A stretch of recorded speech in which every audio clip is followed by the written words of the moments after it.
I've been on a mission to develop display upgrades for as many gaming handhelds as possible. Last year, I introduced the SUPER7 OLED upgrade, which transformed the Switch Lite into an S-tier gaming handheld. In that video, I explained that I had my sights set on creating displays for the DS, PSP, Switch, Switch Lite, and the 3DS. Well, it took a lot longer than I would have liked, but I can finally cross another device off that list with the SUPER7 upgrade for the Switch. A more ambitious upgrade that transforms the original Switch into something much better. Before we can go any further, we need to do an overview of what SUPER7 is and what it does. In front of me, I have all of the SUPER7 screens. On the left, we have SUPER7 IPS, which uses a 7-inch IPS screen for the V1 and V2 Switch. Then, we have SUPER7 OLED, which is a 7-inch OLED screen for the V1 and V2 Switch. And then over here on the right, we have a SUPER7 OLED replacement screen for the OLED Switch that is better than the original. This one is out of the scope of this video, so I won't be talking about it beyond this point. I'm only mentioning it here because it's done and I've spoken about it in other places. In this video, we're going to focus on the first two. With that removed, we have SUPER7 IPS and SUPER7 OLED.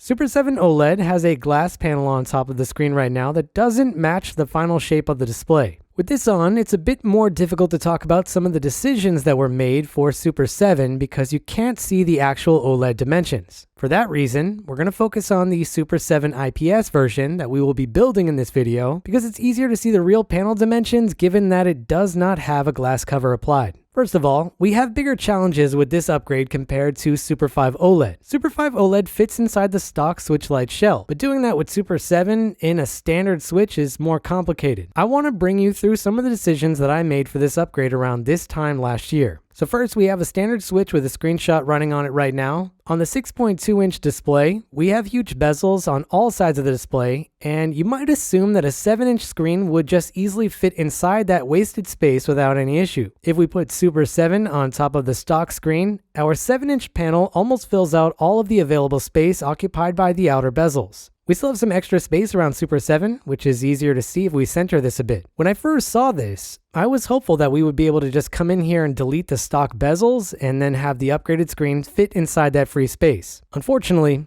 that's not possible. There are three main parts that make up the standard Switch housing. We have a front shell with a recessed shelf to hold the touchscreen. We have a back shell with a tiny kickstand. And then we have a magnesium middle frame that holds the motherboard and everything else on one side, while providing support for the screen on the other. When we're talking about doing a screen upgrade, our goal should be to keep all of this stock or try to replace as little as possible to keep costs down. Here's that front shell again attached to the magnesium frame. This slot over here is for the display connector and this other one over here is for the touchscreen. If I put the screen into this open space, you can see it fits. The bad thing about this is the screen is supposed to rest lower on the metal frame itself. This top shelf is supposed to be used for the digitizer. If we do a close-up on one side, the screen sits almost flush with the front shell when it sits on that shelf. This is without a glass cover. You would have another sheet of glass over the screen itself at a minimum to protect the display. If we look at the other edge, we're in a situation where the display sits higher than the surface of the front shell. Due to that, you are now in a situation where you need to modify the front shell at a minimum to allow it to hold a larger display. The front shell would have to be thicker to allow you to bury the new screen with a glass cover under the surface of the front shell. This would allow you to keep the back and the metal frame stock, but it would have ripple effects that the overall thickness would probably be too big to fit inside the dock without also modifying the dock with extension brackets. The next best option that we have is to make the entire thing longer so the screen can sit on the metal frame itself as it does with a stock 6.2-inch display. Doing that requires us to modify the front shell, the back shell, and the middle frame. That's ultimately what we went with. Modifying all of these isn't without extra benefits. For the front shell, we can fit the screen in without increasing the thickness. For the magnesium frame, we can also make room for a much bigger battery, which is sorely needed on the V1 Switch with the older processor. But the back is a pretty large bonus improvement. We have the option of keeping the terribly flimsy kickstand of the standard Switch, or we can make an improvement and go with a kickstand that is similar to the one that's in the OLED Switch, and that's ultimately what I decided to do. With all of these changes, we get something like this. Now, this is a 3D printed shell with the magnesium frame and the front shell printed together on my X1 Carbon. The mold for this hasn't started yet, but this is good enough to be able to build a working prototype. We're going to build a SUPER7 IPS in this video. I already have a SUPER7 OLED built, and I don't want to take it apart to build it again, so I'll use this as an opportunity to build a prototype that I don't have. There may still be some minor changes to this, but it is good enough for a full demonstration video. Obviously, we have some big differences that are easy to see. You'll see that we still have that area over here for the display connector, but this is compatible with 2 different screens and the frame has to accommodate that. And I'll point you to the fact that the shell is longer than a standard switch. If we line up these on the edge, we have about 10 millimeters or 0.4 inches of additional length on SUPER7. The middle area is almost the same, but the 2 sides are slightly longer. If we look at the back of the midframe, there is a lot that has changed. We probably could have gone ahead and drastically improved the audio on this, given that we have to do a full redesign, but that was outside the project scope. We do have other mounting spots in this new shell to accommodate the improved hinge. If we did away with that and kept the original kickstand style, we could probably fit a much bigger battery in here. What I want to do now is use this opportunity to disassemble a V1 switch and put it inside this SUPER7 3D printed shell. Before that, I want to point out one thing that I'll talk about more later in this video. This product has 2 different configurations that it can come in. It can come in a standard configuration where you get all of the parts and the screen in a box, or it can come in a beginner's package. The beginner's package basically churns the entire upgrade into a PCB swap. The screen would already be installed in the front shell, the new battery would already be installed, the rails would already be installed, and the speakers would already be installed, as would the fan. You would just need to take your motherboard from a standard switch and put it inside the case and close it up. It makes the entire upgrade into a 10 to 15 minute process. We don't have that version right now, so we're just going to go ahead and do the full installation. This isn't intended to be a guide, but I'm going to show you most of this process. When it comes to the switch light, I can do a full teardown and reassembly in my sleep. I don't have nearly as much experience with this, so I imagine a lot of this is going to be refined after I have a few hundred installs under my belt. Anyway, we're just going to go ahead and do a standard teardown, and I'm going to use my Super5 screw organization method to make this easier to put everything back together later on. At this point, we would need to put this motherboard inside the beginner's kit and reconnect everything if we had that version. We don't have that, so we need to go ahead and transfer over a few things here, starting out with the fan and the power button. Then we're going to put both of them in the new shell. We are just doing the bare minimum here, so I'm not going to be worrying about the Wi-Fi cables for this prototype. From here, we will secure the motherboard, reconnect the 2 speakers, install the stock Joy-Con rails, and reconnect the cables. I've gone ahead and put the screen into the front side of the shell. I just need to go ahead and connect the backlight cable. This version is easy to install because it gets all of the power that it needs from the backlight connector and the main display connector. The display connector also appears to be a bit better than the one in the Switch Lite, which is a plus. Now, this display doesn't have touchscreen support, and it probably never will. It was very annoying to develop one for the Switch Lite, and I don't want to do it again for very little benefit. So we can skip connecting that cable, and we can just finish up with our cartridge PCB. We do have one problem with this cable right here. This one will be longer in the retail version, so it can connect normally. Right now, we're just going to leave it floating. The stock metal shield almost works as is. We have a slight change to 2 of the screw holes in the corner that don't line up, but we can screw in the rest and the back shell. Now that we've done all that, let's connect our Joy-Cons and connect this unit to power to get it to turn on after the battery pull. And there it is. Let's go ahead and make sure the brightness control works.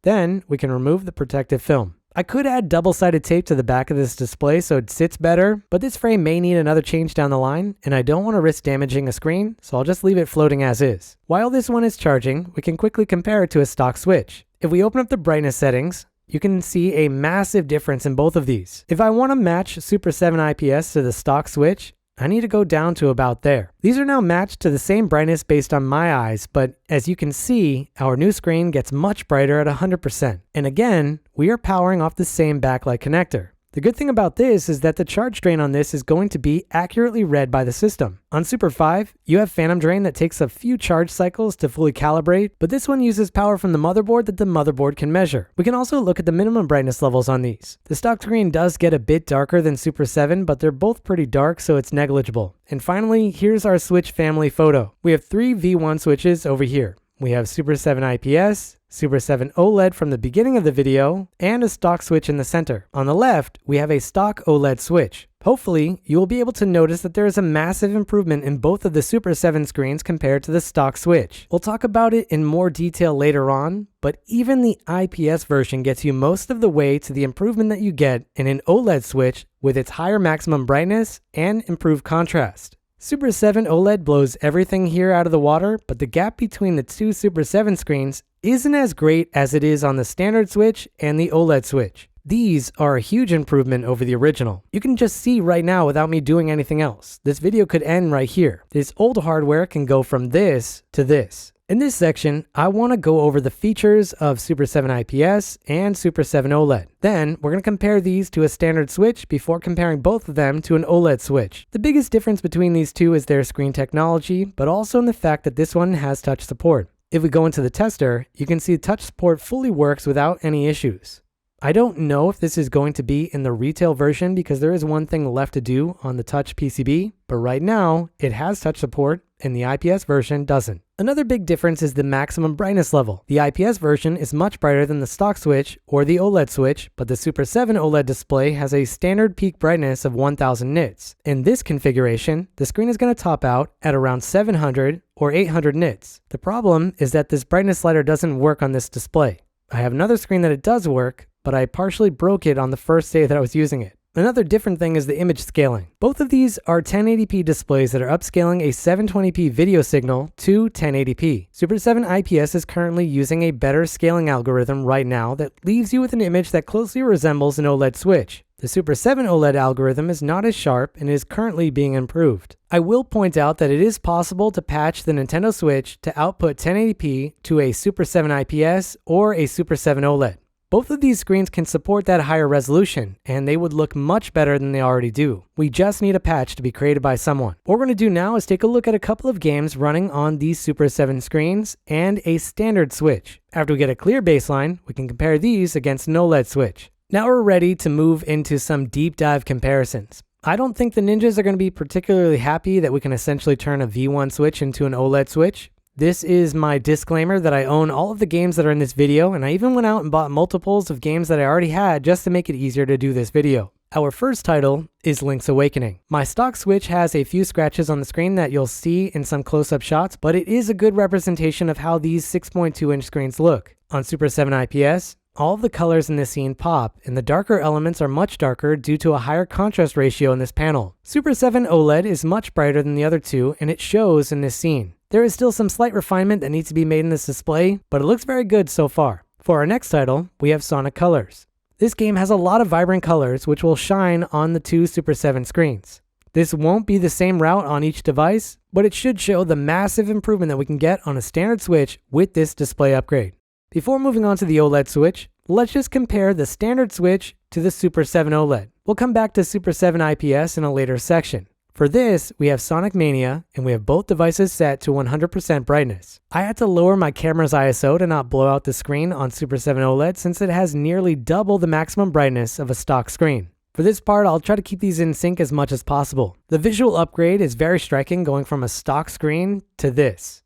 Our last game for this comparison is Stardew Valley. The colors pop on SUPER7 OLED. The standard switch screen isn't bad when it comes to having accurate colors. It's just that the panel looks terrible because the contrast ratio is abysmal and there's an air gap between the display and the front cover. With SUPER7 OLED, you get the same accurate colors with a wider color range, and you get a screen that looks good. This footage really speaks for itself. This is not an OLED switch. The motherboard in this blue shell is from 2017. We just did an overview comparison against the stock switch. Let's do the same thing now with the OLED switch. Again, I have all of these set to maximum brightness. Both of the SUPER7 screens have a higher maximum brightness than the OLED switch, and certain colors look slightly different on each display due to that and different calibration. If I were to rank these three screens, SUPER7 IPS would be on the bottom, followed by the Switch OLED in the second position, and SUPER7 OLED in the first. SUPER7 OLED has a wider color gamut and higher maximum brightness. Games like this really pop on this display. For our final game, we have Dragon Quest, and I'm going to try to run down the road and back on each unit. The biggest difference here has to be in the green colors. Those are much more vibrant on the two OLED displays compared to SUPER7 IPS. For our last deep dive section, we have the standard Nintendo Switch against the SUPER7 IPS. I picked a ton of games for this section to highlight the improvements of this lower end version of SUPER7. I'm going to let the footage speak for itself before picking things back up with some pricing information on the two displays.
fear for the boy. I'm a swordman. I alone have been anointed by the knight to spread his holy word. Terrible and powerful, It's a shame, isn't it? unworthy Spare a coin for a poor Favor beggar. a steel sword, do you?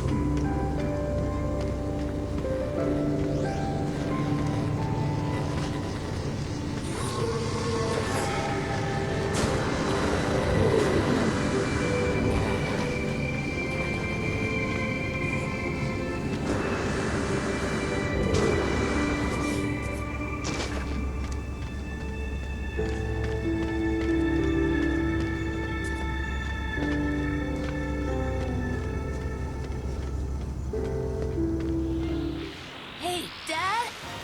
What's Master Roshi like? Well, he looks like a feeble old geezer, but he's super strong. Really? Though it's a real shame he's kind of a massive pervert. Yeah, he was my rival at the time, but now he's my best friend. Is Krillin strong? Just like you? Yeah? Seriously, out of all the guys I know, he's definitely up there. There's also a woman I know named Bulma. See, she was looking for the Dragon Balls when she ran into me, and we ended up going on adventures together. If we hadn't done that, I probably wouldn't have met Master Roshi and the others. I see.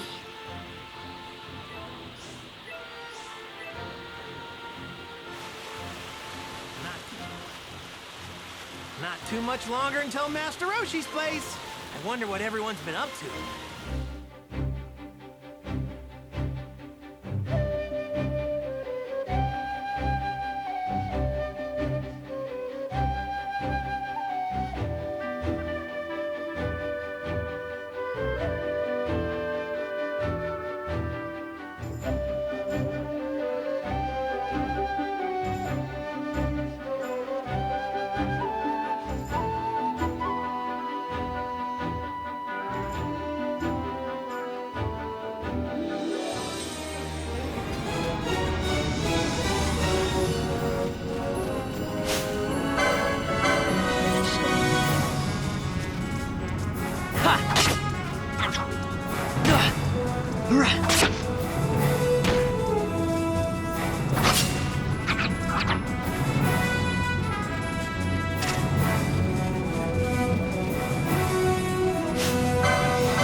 As a final bonus, we have all 4 devices matched up in Mario Kart.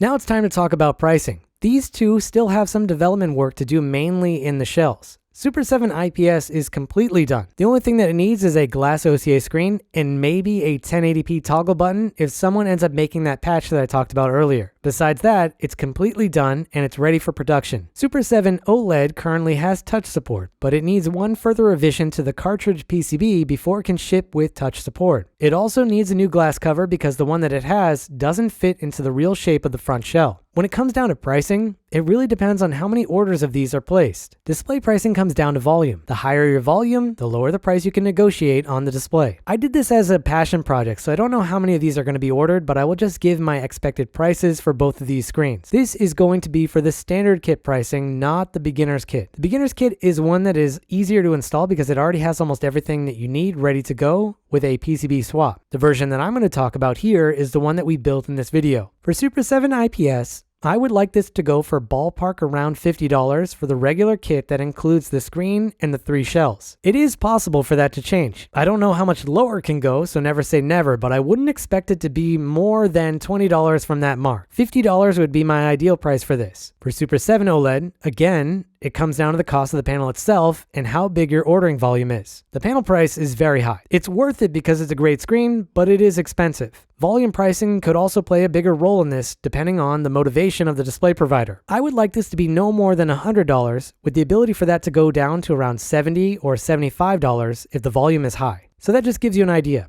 I want to target $50 for SUPER7 IPS with no more than $25 from that. And for SUPER7 OLED, I don't want it to cost more than $100. Both of these are currently on pre-sale where you can pay a refundable $5 deposit to secure one. This is going to be used to gauge interest and to allow people to reserve a screen for a small charge. When the screens are ready to go into mass production, you will be able to use that $5 deposit towards the cost of a screen. In the case of a $50 SUPER7 IPS, you would just pay $45 plus shipping to get the entire base kit in the first batch. That would be $65 to $95 for the OLED version depending on the volume. Now, one thing that we didn't talk about in this video are the colors. The border of the display will only ever be in black. The shell itself will either be in all white or all black. The shell can come in other colors, but those are the only promised ones. And that's pretty much going to wrap up this first look at the SUPER7 upgrade. This has been a passion project of mine for more than a year, and I'm happy that it's almost at the point where other people can enjoy it. I'm also looking forward to it finally being done, so I can dedicate time to my other Super Series screen upgrades,